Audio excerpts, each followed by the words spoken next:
Hello everyone. आज के इस वीडियो में हम लोग पढ़ेंगे system of particles and rotational motion का बहुत ही इंपॉर्टेंट क्वेश्चन। ये क्लास 11 फिजिक्स और मैथमेटिक्स के लिए दोनों के लिए आपका इंपॉर्टेंट क्वेश्चन है। ठीक है, क्वेश्चन है determine a unit vector which is perpendicular to both vector A equal to 2i plus J plus K and B equal to I minus J plus 2k। ठीक है, दो वेक्टर है, दोनों क्या है, परपेंडिकुलर है। परपेंडिकुलर कहने का मतलब 90 डिग्री का एंगल वहां पर बनेगा आपका। ठीक है, जैसे कि एक वेक्टर ए होगा और दूसरा वेक्टर आपका क्या होगा, बी होगा। ठीक है, दोनों एक दूसरे के परपेंडिकुलर होगा, मतलब 90 डिग्री का जो एंगल आपके सामने देखने को मिलेगा। ये जो एंगल बनेगा वो क्या बनेगा, आपका 90 डिग्री का बनेगा। क्लियर, दोनों वेक्टर एक दूसरे के परपेंडिकुलर है। तो जब दोनों वेक्टर परपेंडिकुलर है तो हमको फाइंड क्या करने के लिए बोला गया है, फाइंड हमको करने के लिए बोला गया है यूनिट वेक्टर। यूनिट वेक्टर हमको फाइंड करने के लिए बोला गया है ना। तो डिटरमाइन करने के लिए यूनिट वेक्टर जब बोला गया है तो हमको सबसे पहले पता होना चाहिए कि यूनिट वेक्टर का फॉर्मूला क्या होता है। ठीक है, तो यूनिट वेक्टर का फॉर्मूला हम लोग पढ़े हैं, unit vector equal to a cross B by modulus of A cross B. ये फॉर्मूला है यूनिट वेक्टर का। ठीक है, जब परपेंडिकुलर होगा तो उसके लिए फॉर्मूला हम लोग A cross B by modulus of A cross B, ये हमको फॉर्मूले का यूज करना है। तो सबसे पहले जो हमारे सामने दो इक्वेशंस दिए हैं, ए का वैल्यू दिया है, बी का वैल्यू दिया है, उससे हम क्रॉस प्रोडक्ट निकालेंगे किसका, ए और बी का। जब ए और बी का क्रॉस प्रोडक्ट निकल जाएगा तो हमको मॉडुलस ऑफ ए और बी भी वहां से हम इजी से फाइंड कर सकते हैं। ठीक है, तो सबसे सबसे पहला जो काम हमको करना है ए क्रॉस बी है ना, ए क्रॉस बी निकालना होगा, उसके बाद हम लोग modulus of A cross b निकालेंगे। ठीक है, क्वेश्चन समझ में आपको आ गया होगा कि दो वेक्टर है, दोनों एक दूसरे के क्या है, परपेंडिकुलर है। ठीक है, दोनों का वैल्यू आपको दिख रहा होगा। अब हम क्या करेंगे, सॉल्यूशन करेंगे। तो सॉल्यूशन हम इसका कैसे करेंगे, a unit vector to both A and B is along the direction of their cross products A cross B. दोनों क्या निकालना होगा, सबसे पहले हमको तो ए क्रॉस बी आपको निकालना होगा। ठीक है, तो हम ए क्रॉस बी कैसे निकालते हैं, ए क्रॉस बी कैसे निकालते हैं, यहाँ पर अगर आप लिखना चाहो तो यहाँ पर लिख सकते हो A vector equal to 2i plus J plus K और B vector equal to I minus J plus 2k, हम लोग यहाँ पर लिख सकते हैं। ठीक है, तो जब हमको ए क्रॉस बी निकालना होगा तो यहाँ पर ये जो आपको दिख रहा होगा, ये जो साइन आपको सब में अलग अलग मोड दिख रहा होगा, ऐसा आपको नहीं करना है। यहाँ पर आपको पूरे में लेना है ना, ऐसे लेना है और यहाँ पर ऐसे लेना है। ठीक है, इस तरह से आपको बनाना है।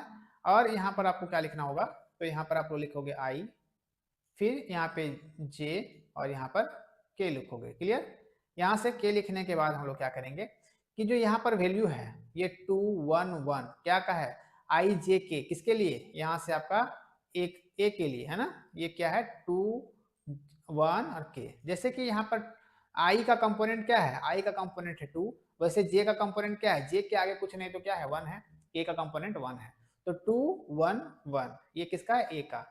अब ये जो आपको दिख रहा होगा यहाँ से ये क्या है, बी का कंपोनेंट, जैसे कि यहाँ पर बी का वैल्यू है। जैसे कि यहाँ पर आपको ध्यान देना है कि आई का कंपोनेंट यहाँ क्या है, आई के आगे कुछ नहीं तो 1, जे के आगे क्या है -1 और के आगे क्या है 2 है, तो यहाँ पर 2 हम लोग उतार दिए। ठीक है, तो हम पूरे को वैल्यू को इस मोड के अंदर लिखेंगे। क्लियर, अब हम आते हैं कि हमको फाइंड क्या करना है, ए क्रॉस बी। जब हमको ए क्रॉस बी फाइंड करना है तो सबसे पहले हम लोग आई कंपोनेंट को क्या करेंगे, तो आई कम सॉरी यहाँ से हम लोग इसको आई कंपोनेंट निकालेंगे ना। तो आई का कंपोनेंट्स क्या है, यहाँ पर 2 और 1, ये जो लाइन में है आई के लिए ये दोनों नेगलेक्ट हो जाएगा। जब नेगलेक्ट हो जाएगा तो क्या टर्म बच गया, ये 4 टर्म बच गया यहाँ पर ना, ये 4 चीज आपको ध्यान में रखना है। यहाँ से अब हम दोनों का क्रॉस प्रोडक्ट करेंगे, जिससे कि क्रॉस मल्टीप्लाई करेंगे, 1 को 2 से मल्टीप्लाई करेंगे तो आई को हम लोग कॉमन ले चुके हैं, क्योंकि जब हम आई को कॉमन लेते हैं तो ये टर्म को हम लोग साइड कर देते हैं। ठीक है, ये तीनों टर्म को हम लोग साइड कर देंगे, तो जो बचा हुआ टर्म होता है उसको हम लोग ऐड करते हैं। 1 को 2 से मल्टीप्लाई किए हैं, यहाँ से 1 इंटू 2, वैसे ही आपको बीच में क्या लेना है, माइनस का साइन यूज करना है। ठीक है, यहाँ से 1 को हम -1 से मल्टीप्लाई करेंगे, 1 को -1 से मल्टीप्लाई करेंगे, क्रॉस मल्टीप्लाई किए।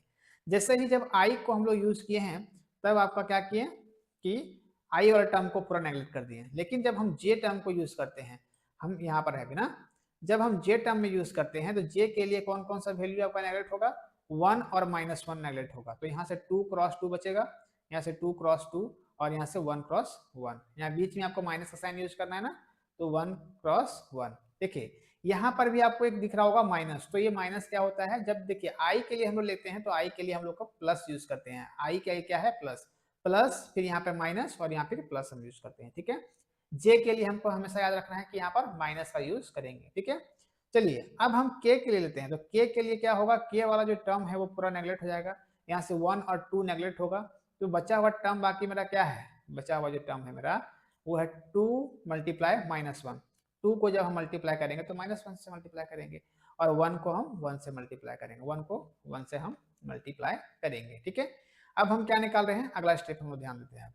यहाँ से आपको a क्रॉस b देखने को मिलेगा, जैसे कि यहाँ से 2 को 1 से जब हम मल्टीप्लाई करेंगे तो क्या होगा, 2 1 2, यहाँ से माइनस और यहाँ से माइनस, माइनस माइनस क्या होगा प्लस, तो 1 को जब हम 1 से मल्टीप्लाई करेंगे तो 1 होगा, 2 + 1 3 हो गया, ठीक है। वहां से माइनस जे तो यहाँ पर रहेगा ही, यहाँ से 2 2 जा 4 4, और यहाँ से 1 को 1 से मल्टीप्लाई करेंगे तो 1, लेकिन बीच में साइन क्या का है, माइनस का, तो 4 में से अगर हम 1 को माइनस करेंगे तो 3j, लेकिन इसके आगे क्या है माइनस, तो माइनस का हम साइन यूज करेंगे, ठीक है। यहाँ से आपको ध्यान देना है 2 को जब हम 1 से मल्टीप्लाई करेंगे तो -2 होगा, और यहाँ से यहाँ पर भी आपका माइनस है तो 1 को 1 से मल्टीप्लाई करेंगे तो 1, 2 1 जा, यहाँ से 2 को जब -1 से किया तो क्या हुआ -2, तो माइनस और माइनस प्लस, लेकिन साइन हम बड़े का यूज करेंगे, 2 + 1 3, लेकिन हम लोग साइन बड़े का यूज किया, 2 में क्या है आपका माइनस, इसीलिए है ना। तो यहाँ पर आ गया मेरा a cross b, a cross b कितना आपको देखने को मिला है, तो a क्रॉस b हमको देखने को मिला है कि 3i - 3j और -3 किया आ गया, ठीक है। चलिए एक तो आपको ये याद रखना है कि मेरा जो ये वैल्यू आया है वो कितना है, तो 3i - 3j plus sorry -3k, ठीक है।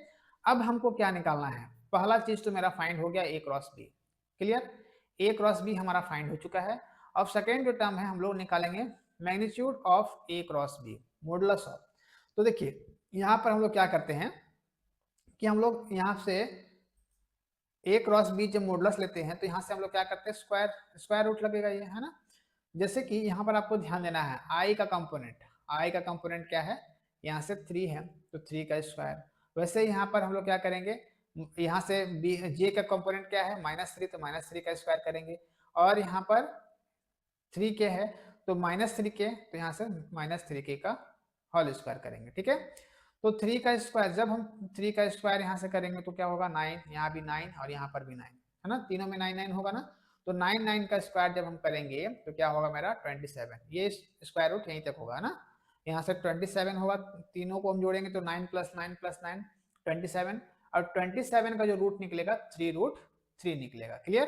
तो हमको दो वैल्यू याद रखना है, कौन कौन सा वैल्यू याद रखना है, फर्स्ट तो a क्रॉस b, और सेकेंड जो वैल्यू आया हमारा वो है modulus of a plus b, modulus of a cross b 3√3 आया है, ठीक है। अब हम दोनों वैल्यू को इसमें सब्स्टिट्यूट करेंगे, इसमें पुट करेंगे, जैसे कि unit vectors perpendicular to both a and b, दोनों के लिए, दोनों में क्या है मेरा वेक्टर जो है वो परपेंडिकुलर है, परपेंडिकुलर जब है तो a cross b by modulus of a cross b, दोनों का वैल्यू हम यहाँ पर पुट करेंगे, ठीक है। चलिए यहाँ से हम क्या लिखेंगे 3/√3, है ना, यहाँ पर 1 नहीं आपको ध्यान देना है, वो 3/√3। अब यहाँ पर ध्यान देना है सब में आपके लिए क्या है कॉमन है 3 को कॉमन ले लेंगे तो यहाँ पर डिवाइड होगा, है ना, कॉमन लेने से आपका 3 कॉमन हो जाएगा, जिससे ये 3 को और हम ये जो कॉमन लेंगे वो 3 को कैंसिल कर देंगे, तो क्या हो जाएगा 1/√3, यहाँ से i - a - k। देखिए यहाँ पर आपको ध्यान देना है, एक लाइन आपको शॉर्ट किया गया यहाँ पर, है ना, तो यहाँ पर जहाँ 1 है वहां पर हम लोग 3 लिखेंगे, और यहाँ से तीनों में 3 है ना, तीनों से हम 3 कॉमन ले लिए, जब कॉमन ले लिए 3 और 3 कैंसिल आउट हो गया, तो 1/3 i - j - k, ये हमारा क्या हो गया आंसर हो गया, ठीक है। तो जो हमारा आंसर रिक्वायर्ड है यूनिट वेक्टर इस, जो यूनिट वेक्टर मेरा निकला 1/√3 i - j - k, ये हमारा क्या होगा आंसर होगा, क्लियर। तो आई होप आपको ये समझ में आया होगा। देखिए इसको आप एक प्रॉपर नोट्स बनाओगे, स्क्रीनशॉट लेकर के रख लोगे, कहीं भी आपको दिक्कत होता है आप लोग कमेंट कर सकते हो, और कोई डाउट होता है तो आप लोग जरूर कमेंट करोगे। मेरा व्हाट्सएप नंबर का जो नंबर है वो मेरे आपके डिस्क्रिप्शन में शो हो रहा होगा, वहां से भी आप मुझसे कांटेक्ट कर सकते हो, ठीक है। इसको आप स्क्रीनशॉट ले लोगे या साथ ही साथ नोट्स बना लोगे तो आपके लिए और भी बेहतर होगा, अच्छा होगा, ठीक है। देखिए इसको आप एक प्रॉपर नोट्स बनाओगे, ठीक है। चलिए इसको एक प्रॉपर नोट्स के फॉर्मेट में हम इसको चेंज करते हैं ताकि आपको आसानी हो, जितना आपके लिए आसान हो बेहतर बनाने का हम कोशिश करते हैं आपको। हाँ चलिए, इसको आप क्या करोगे, यहाँ से स्क्रीनशॉट लेके रख लोगे, है ना, सॉरी यहाँ से, चलिए इसको आप पूरा स्क्रीनशॉट लेकर के एक नोट्स बनाते चलोगे। मेरा टॉपिक बाय टॉपिक्स वीडियो हर रोज सुबह 10 बजे आता है। इसके लिए आप मेरे बेल आइकन को प्रेस कर सकते हो, और अगर आपको वीडियो अच्छा लगा होगा, समझ में आया होगा, तो आप मेरे चैनल को सब्सक्राइब कर सकते हो, शेयर कर सकते हो अपने दोस्तों के साथ, और ताकि वो मेरे वीडियो से सीख सकेंगे और अच्छे से फिजिक्स पढ़ सकेंगे। मिलते हैं अगले वीडियो में, तब तक के लिए थैंक यू, टेक केयर, जय हिंद।